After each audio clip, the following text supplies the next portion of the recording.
കവറോട് കൊടുത്താൽ പോലെ ഇത് പിടിച്ചാൽ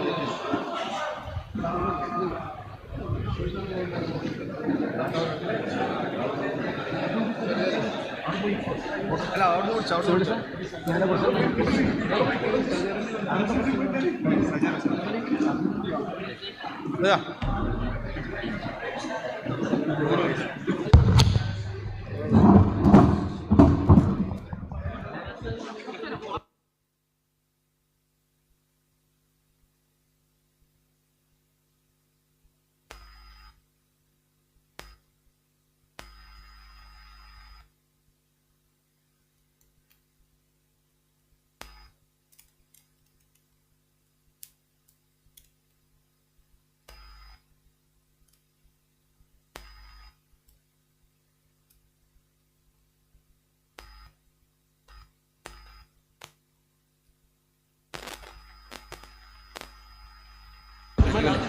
അല്ലാഹു അക്ബർ അല്ലാഹു അക്ബർ അല്ലാഹു അക്ബർ വലില്ലാഹിൽ ഹംദ്.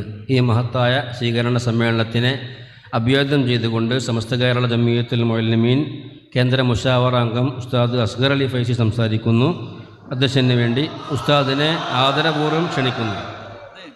എല്ലാവർക്കും പെട്ടി കൊടുത്താൽ മതി.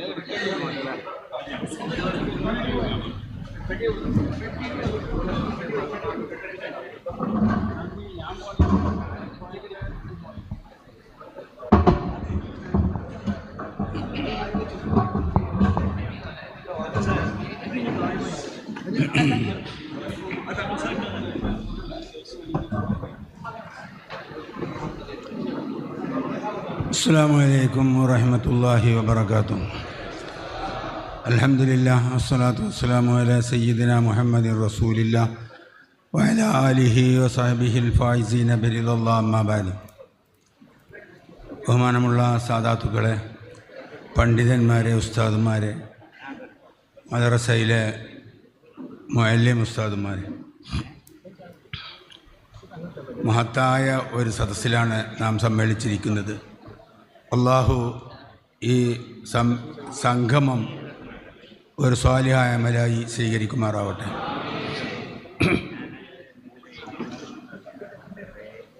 ഭൂമിയിൽ അള്ളാഹുവിൻ്റെ ഖുലഫാ ആണ് ഈ കൂടിയിരിക്കുന്നത്. സർവശക്തനായ റബ്ബുൽ ഇസ്സത്ത് മനുഷ്യനെ ഭൂമിയിൽ പടക്കാൻ ഉദ്ദേശിച്ച സമയത്ത് മലക്കുകളുമായി ചില സംഭാഷണങ്ങൾ നടന്നു. അവിടെ അള്ളാഹു ഉപയോഗിച്ചത് ഇന്നി ജായിലും ഫിൽ അർളി ഖലീഫ, ഞാൻ ഭൂമിയിൽ ഒരു ഖലീഫയെ നിയമിക്കാൻ ഉദ്ദേശിക്കുന്നുണ്ട്. എന്നിട്ട് സൃഷ്ടിച്ച ഖലീഫയാണ് ആദം അലൈഹിസ്സലാം. പക്ഷേ ഖലീഫ എന്നതുകൊണ്ട് എന്താണോ അള്ളാഹു ഉദ്ദേശിച്ചത് ആ കാര്യം നടപ്പിൽ വരുത്താൻ, അത് നിലനിർത്താൻ ഒരാളെ കൊണ്ട് മാത്രം മതിയാവുകയില്ല. തുടർന്ന് ലക്ഷത്തിലധികം ഖലീഫന്മാർ ഇവിടെ വന്നു. അവസാനത്തെ ഖലീഫ ബഹുമാനപ്പെട്ട അഷ്റഫുൽ ഖൽഖ് സ്വല്ലല്ലാഹു അലൈഹി വസല്ലം. ഇനി പ്രവാചകൻ എന്ന പേരിൽ ഒരു ഖലീഫ ഇവിടെ വരാനില്ല. പക്ഷേ ഈ ദീൻ നിലനിൽക്കണം. അതിന് അള്ളാഹുവിൻ്റെ റസൂൽ ഉത്തരവാദപ്പെടുത്തിയ വിഭാഗമാണ് പണ്ഡിത വിഭാഗം. അവരെ സഹായിക്കേണ്ട ബാധ്യത ഉമറാക്കളും. അങ്ങനെ മനസ്സിലാക്കുമ്പോൾ ബഹുമാനപ്പെട്ട നബി കരീം സല്ലല്ലാഹു അലൈഹി വസല്ലമയുടെ കാലശേഷം പ്രവാചകന്മാർ കൊണ്ടുവന്ന, ലക്ഷത്തിൽ പരം പ്രവാചകന്മാർ കൊണ്ടുവന്ന, ഇവിടെ നടപ്പിൽ വരുത്തിയ ആ ദൗത്യം ഇവിടെ നിലനിർത്തിയത്, പിൻതലമുറക്ക് എത്തിച്ചു കൊടുത്തത് ഈ ഖുലഫാക്കളാണ്. ആ ഖുലഫാക്കളുടെ അവസാനത്തെ ഖുലഫാക്കളുടെ കൂട്ടമാണ് ബഹുമാനപ്പെട്ട സമസ്ത കേരള ജമിയത്തുൽ ഉലമ നേതൃത്വം നൽകുന്ന ലക്ഷത്തിൽ പരം വരുന്ന ഇവിടെയുള്ള മദ്രസ മുഅല്ലിമീങ്ങൾ. മദ്രസ മമ്മി എന്ന് പറഞ്ഞ് പരിഹസിക്കപ്പെടുന്നൊരു കാലം ഉണ്ടായിരുന്നു. അതെല്ലാം കഴിഞ്ഞു പോയി. ഇന്ന് മദ്രസ പ്രസ്ഥാനം നിലനിർത്തുന്നതല്ല, ദീനുൽ ഇസ്ലാം നിലനിർത്തുന്നത്, സുന്നത്ത് ജമാഅത്ത് നിലനിർത്തുന്നത് അത് ഇവിടെയുള്ള മദ്രസ അധ്യാപകരാണ് എന്ന് വളരെ വ്യക്തമായി നമുക്ക് മനസ്സിലാക്കാൻ സാധിക്കും. ഒരു കുട്ടിയെ നാം മദ്രസയിലേക്ക് അയക്കുമ്പോൾ ആ കുട്ടിക്ക് ഇസ്ലാമിൻ്റെ ഒരു നിയമങ്ങളും അറിയുകയില്ല. ആ കുട്ടി മദ്രസ പഠനം കഴിഞ്ഞ് പുറത്തു വരുമ്പോൾ അവനൊരു മുസ്ലിമായി മാത്രമല്ല, ഒരു സുന്നിയായി മാത്രമല്ല, ഒരു സമസ്തക്കാരനായി അവൻ പുറത്തു വരുന്നത് ഈ ഇരിക്കുന്ന ഖുലഫാക്കളുടെ പ്രവർത്തനമാണ് എന്ന് പറയാൻ ഞാൻ ആഗ്രഹിക്കുകയാണ്. സമസ്തയുടെ കുറേ ഉപഘടകങ്ങളുണ്ട്.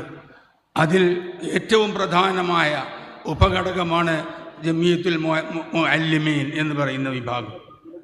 അള്ളാഹു അവരുടെ ഈ പ്രവർത്തനങ്ങൾക്ക് അനുയോജ്യമായ പ്രതിഫലം അള്ളാഹു അവർക്ക് നൽകട്ടെ എന്ന് പ്രാർത്ഥിക്കുകയാണ്.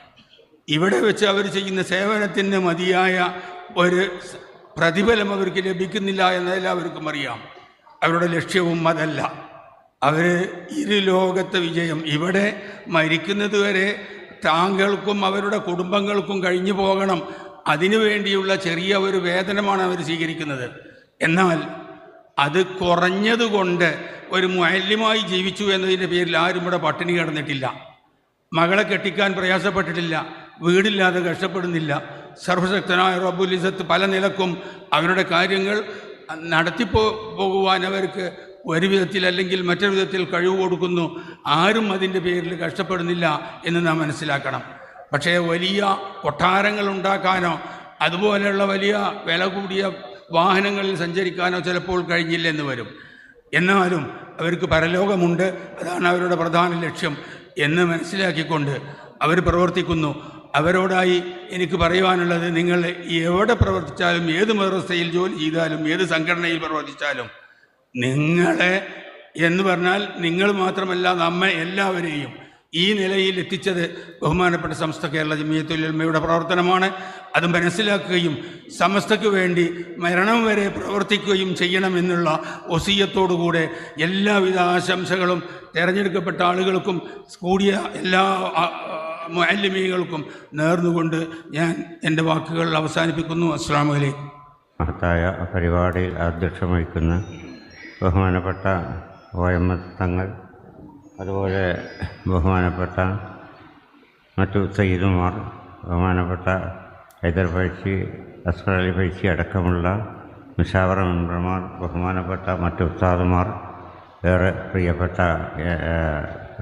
മദ്രസ ഉസ്താദുമാർ, അല്ലാഹു സുബ്ഹാനഹു വ തആല ഇങ്ങനെ നമുക്കൊരുമിച്ച് കൂടാൻ കഴിഞ്ഞു. അതൊരു സൽക്കർമ്മമായി അല്ലാഹു നമ്മിൽ നിന്ന് സ്വീകരിക്കുമാറാകട്ടെ.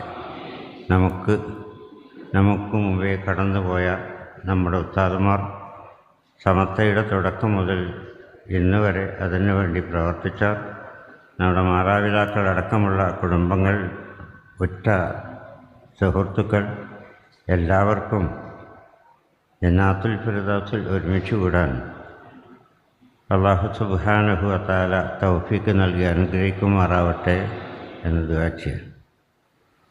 അതോടൊപ്പം തന്നെ കഴിഞ്ഞ നമ്മുടെ മഹാന്മാരായ ഉസ്താദുമാരടക്കമുള്ള സമസ്തയുടെ നേതാക്കൾ നമുക്ക് മുമ്പിൽ തെളിയിച്ച് പോയ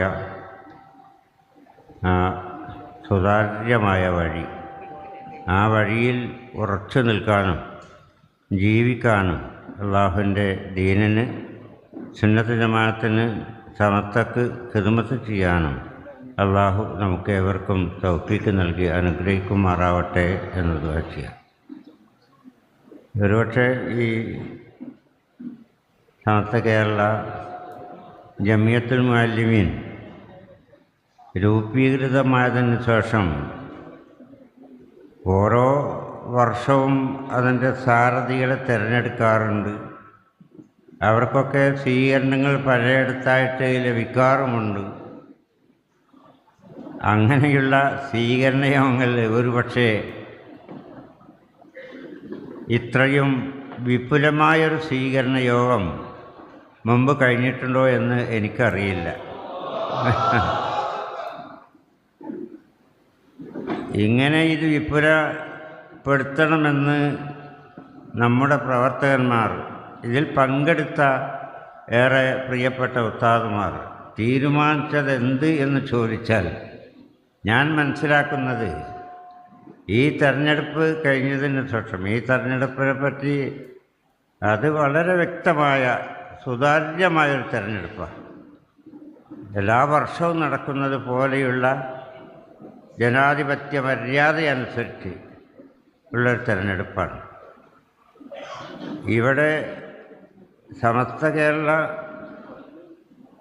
ജമിയത്തുൽ മുഅല്ലിമീൻ്റെ ജമിയത്തുൽ പിന്നെ മദ്രസ മാനേജ്മെൻറ്റ് അസോസിയേഷൻ്റെ കീഴിൽ എന്ന് പറഞ്ഞുകൊണ്ടാണ് ഇവിടെ എന്തോ ഒരു ജാഗ്രതാ പരിപാടി നടത്തി.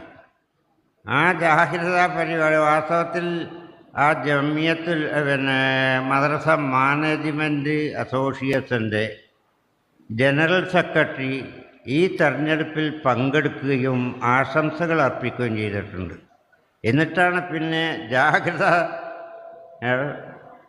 സമിതി ജാഗ്രതയ്ക്ക് വേണ്ടിയിട്ട് അതിൻ്റെ ഒരു യോഗം വിളിച്ച് വിവേകമില്ലാത്ത പ്രവർത്തനം നടത്തുകയും വളരെ വിവേകം കുറഞ്ഞ പ്രസംഗം നടത്തുകയും ചെയ്ത് നമ്മുടെ ഏറെ പ്രിയപ്പെട്ട ഉസ്താദുമാർ അവരുടെ മനസ്സിനെ വേദനിപ്പിക്കുകയും ചെയ്തപ്പോൾ അത് പോരാ എന്ന് മനസ്സിലാക്കിയിട്ട്, അത് വകവച്ചു കൊടുക്കാൻ പറ്റില്ല എന്ന് മനസ്സിലാക്കിയിട്ട് ഇവിടെ അതിനു വേണ്ടിയിട്ടല്ല സംഘടിപ്പിച്ചത്. പക്ഷേ സംഘടിപ്പിച്ചത് ആ രൂപത്തിലായി മാറിയതാണ് എന്നാണ് ഞാൻ മനസ്സിലാക്കുന്നത്.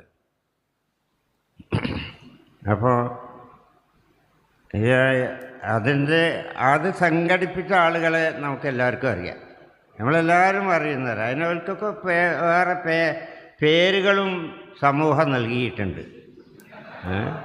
അത് ഏത് പേരിൽ നടത്തിയാലും ആ ആളുകൾ അവർ തന്നെ, അതിങ്ങോട്ടൊന്ന് അങ്ങോട്ടൊന്ന് അങ്ങോട്ടൊന്ന് ഇങ്ങോട്ടൊന്ന് ഇങ്ങനെ ആളുകൾ കൃത്യം, അതിലേറെയില്ല കുറവുണ്ടാവില്ല. അവരാണ് ഈ പരിപാടി സംഘടിപ്പിച്ചത്. അലൈസ മിങ്കും റജുലുൻ റഷീദ് എന്ന് വിശുദ്ധ ഖുർആനിൻ്റെ ഒരു വാക്യം. അതായത് ഒരു കൂട്ടം അവിവേകികൾ വേണ്ടാവൃത്തികൾ ചെയ്തപ്പോൾ അവരെ തടഞ്ഞു നിർത്താൻ ആരും തയ്യാറായിരുന്നപ്പോൾ മഹാനായ ആ പ്രവാചകൻ വളരെ പരിശ്രമിച്ചിട്ടും മറ്റുള്ളവർ വഴങ്ങാതിരുന്നപ്പോൾ അവരോടാ ചോദിച്ചത്, അലൈസ മിങ്കും റജുലുൻ റഷീദ്. അതുതന്നെയാണ് ഈ അവസരത്തിലും നമ്മൾ ഓർക്കുന്നത്. കാരണം ഈ തെരഞ്ഞെടുപ്പിൻ്റെ മാത്രമല്ല, അത് എന്തെങ്കിലും ഒരു കാരണം കിട്ടാൻ വേണ്ടി ശ്രമിച്ചുകൊണ്ടിരിക്കുന്ന ആളുകളാണ്. ഒരു കാരണം എന്തെങ്കിലും അവിടെ ഒരു കാരണമുണ്ട് എന്ന് പറഞ്ഞേക്കുമ്പോഴത്തേനും ഇവിടെ യോഗം സംഘടിപ്പിച്ചുകൊണ്ട് പ്രവർത്തിച്ചുകൊണ്ടിരിക്കുന്നവരാണ്. ഇത് ഈ സമൂഹത്തിൽ എന്തുമാത്രം ഛിദ്രതയുണ്ടാക്കും. ജനങ്ങളുടെ ഇടയിൽ ഏറെ സ്വീകാര്യമായ, അവർക്കേറെ വിശ്വാസമുള്ള ബഹുമാനപ്പെട്ട സമസ്ത കേരള ജംഇയ്യത്തുൽ ഉലമ, അതിൻ്റെ കീഴ്ഘടകങ്ങൾ, അതിൻ്റെ പ്രവർത്തനങ്ങൾ, അഥവാ ശരിയായ ദീനിനെ ഇവിടെ നിലനിർത്താൻ വേണ്ടി ഈ ഒരു നൂറ്റാണ്ടോളം പ്രവർത്തിച്ച അതിൻ്റെ പ്രവർത്തനങ്ങൾ, ആ സംഘടനയെ, അതിൻ്റെ സംവിധാനത്തെ ജനങ്ങൾക്കിടയിൽ വളരെ തരം താത്താൻ മാത്രമേ അവരുടെ ഈ പ്രവർത്തനം ഉപകരിക്കുകയുള്ളൂ എന്നാണ് നമ്മൾ മനസ്സിലാക്കുന്നത്. അതുകൊണ്ട് അതിന് ബദലാണ് എന്നല്ല, പക്ഷെ അത് ബദലായി തീർന്നോ എന്ന് നമ്മൾ സംശയിക്കുകയാണ്. ഏതായാലും നിങ്ങൾ ഒരു സ്വീകരണം അല്ലെങ്കിൽ അനുമോദനം ഏർപ്പെടുത്തിയതിൽ സന്തോഷമുണ്ട്. നിങ്ങളെ എല്ലാവിധത്തിലും നിങ്ങൾക്ക് നന്ദി രേഖപ്പെടുത്തുകയാണ്. നമ്മുടെ ഇത്തരം പ്രവർത്തനങ്ങളൊക്കെ അള്ളാഹു ഹൈറായ അമലായി സ്വീകരിക്കുമാറാവട്ടെ. വാസ്തവത്തിൽ അതൊക്കെ സ്വീകരിക്കുകയും ആ സ്ഥാനം ഏൽക്കുകയും ചെയ്യുമ്പോൾ നമ്മൾ വാസ്തവത്തിൽ ഇതൊന്നും ആഗ്രഹിച്ചതോ അങ്ങനെ ഉണ്ടാകുമെന്ന് പ്രതീക്ഷിച്ചതോ അല്ല. കഴിഞ്ഞ വർഷവും തന്നെ ഇതുപോലെ നമ്മുടെ പ്രവർത്തകന്മാർ ജനറൽ ബോഡി കൂടുമ്പോൾ ഇപ്പോൾ ഒഴിവായ അദ്ദേഹത്തിൻ്റെ പേരും പറഞ്ഞു, പിന്നെ എൻ്റെ പേരും പറഞ്ഞു. രണ്ടാൾക്കും തക്ബീർ അവിടുന്ന് കിട്ടി. ഞാനിങ്ങനെ ആലോചിച്ചു, ഇത് നല്ല നിലക്ക് നടന്നു പോകുന്ന മഹത്തായൊരു സംവിധാനമാണ്. ഇത് പറഞ്ഞ് തിരഞ്ഞെടുപ്പൊക്കെ ഉണ്ടാക്കിയാണ്ട് അത് വോട്ടെടുപ്പൊക്കെ നടത്തി. മാത്രമല്ല എന്നെ സംബന്ധിച്ചിടത്തോളം ഒരുപാട് ഉത്തരവാദിത്തങ്ങൾ ഇതും കൂടിയും എടുക്കുകയാണെന്ന് വെച്ചാൽ അതൊക്കെ ഒരു വിഷമാവും. അതുകൊണ്ട് ഞാൻ ആ പ്രസിഡന്റ് സ്ഥാനം എനിക്ക് വേണ്ട എന്ന് ഞാൻ എൻ്റെ മനസ്സുകൊണ്ട് ഉറപ്പിച്ച് അതിന് നേതൃത്വം നൽകുന്ന MT ഉസ്താദിനോട് പറഞ്ഞു, ഇനി അതിന് വോട്ടെടുപ്പൊന്നും വേണ്ട, അത് പിന്നെ നിലവിലുണ്ടായിരുന്ന അദ്ദേഹം തന്നെ ആയിക്കോട്ടെ എന്ന് പറഞ്ഞ് അദ്ദേഹം അത് പ്രഖ്യാപിച്ചാണ് കഴിഞ്ഞ വർഷത്തെ തെരഞ്ഞെടുപ്പ് അങ്ങനെ പോകുന്നത്. ഈ വർഷം എനിക്ക് അതിനെപ്പറ്റി ആലോചിക്കാനോ പറയാനോ സമയം കിട്ടി. ഇതിൻ്റെ മുമ്പ് തന്നെ എല്ലാവരും തിരഞ്ഞെടുത്തതാണ് നമ്മൾ കാണുന്നത്. പക്ഷേ നമ്മുടെ മനസ്സുകൊണ്ട് വിഷമവും ബുദ്ധിമുട്ടുമുണ്ട്. കാരണം ഒരു ഉത്തരവാദിത്വം ഏറ്റെടുത്ത് കഴിഞ്ഞാൽ മുഴുവനായിട്ടൊന്നും നമ്മൾക്ക് നിർവഹിക്കാൻ കഴിയില്ല, എന്നാലും പരമാവധി നിർവഹിക്കണ്ടേ, അതിന് സാധിക്കുമോ എന്നുള്ള ആ വിഷമങ്ങൾ അത് മനസ്സിലുണ്ട്. അല്ലാഹു സുബ്ഹാനഹു വ തആല നല്ല നിലയിൽ കൊണ്ടുപോകാൻ ഞാനടക്കമുള്ള ഈ പുതിയ അതിൻ്റെ ഭാരവാഹികൾക്ക് സഹപ്രവർത്തകർക്ക് അല്ലാഹു സുബ്ഹാനഹു വ തആല തൗഫീക്ക് നൽകി അനുഗ്രഹിക്കുമാറാവട്ടെ. ഒറ്റ സമാധാനമാണ് അതിലുള്ളത്. മഹാനായ അബ്ദുറഹ്മാൻ ഇബ്നു സമ്ര റളിയല്ലാഹു അൻഹു പറഞ്ഞൊരു ഹദീസ്, ഖാലലി റസൂലുള്ളാഹി സ്വല്ലല്ലാഹു അലൈഹി വസല്ലം, മഹാനായ റസൂലുള്ളാഹി സ്വല്ലല്ലാഹു അലൈഹി വസല്ലം എന്നോട് പറഞ്ഞു, യാ അബ്ദുറഹ്മാൻ ഇബ്നു സമ്ര ലാ തസ്അലിൽ ഇമാറ, നീ അധികാരം ചോദിച്ചു വാങ്ങരുത്. ഫഇന്നക ഇൻ ഉഅ്തീത ഹാ ഫഖദ് ഉഇൻത അലൈഹ ഇൻ ഉഅ്തീതഹ അൻ ഗൈരി മസ്അലത്തിൻ ഉഇൻത അലൈഹ. നീ ചോദിച്ചു വാങ്ങിയതല്ല, നിനക്ക് അല്ലാത്ത വിധത്തിൽ ലഭിച്ച അധികാരമാണ് എങ്കിൽ അത് ഉഇൻത അലൈഹ, അള്ളാഹുവിൻ്റെ ഭാഗത്ത് നിന്ന് അതിന് സഹായമുണ്ടാകും, അതിൻ്റെ മേൽ നീ സഹായിക്കപ്പെടും. വഇൻ ഉഅ്തീതഹ അൻ മസ്അലത്തിൻ ഉക്കിൽത ഇലൈഹ, നേരെ മറിച്ച് ഇത് ചോദിച്ചു വാങ്ങിയ അധികാരമാണെച്ചാൽ അത് ജനം നിർവഹിക്കേണ്ടി വരും, പഠിച്ചവൻ്റെ ഭാഗത്തുനിന്ന് സഹായം ഉണ്ടാവില്ല എന്നാണ് പറഞ്ഞത്. അപ്പോൾ നമ്മൾ ചോദിച്ചു വാങ്ങിയതല്ല, എല്ലാവരും പറഞ്ഞപ്പോൾ നമ്മൾ സ്വീകരിക്കേണ്ടി വന്നതാണ്. ആ നിലക്ക് പഠിച്ചവൻ്റെ ഭാഗത്തു നിന്നുള്ള സഹായം നമുക്കുണ്ടാകും എന്നുള്ള പ്രതീക്ഷയാണ്. നിങ്ങൾ ദുആ ചെയ്യണം ഒക്കെ ഭംഗിയായിട്ട് നിർവഹിക്കാൻ എന്ന് മാത്രം പറഞ്ഞുകൊണ്ട് ഒരിക്കൽ കൂടി നന്ദി രേഖപ്പെടുത്തിക്കൊണ്ട് ഞാൻ എൻ്റെ വാക്കുകൾ അവസാനിപ്പിക്കുന്നു. വാഖിറു ദഅ്വാനാ അൽഹംദുലില്ലാഹി, അസ്സലാമു അലൈക്കും വറഹ്മത്തുള്ളാഹി.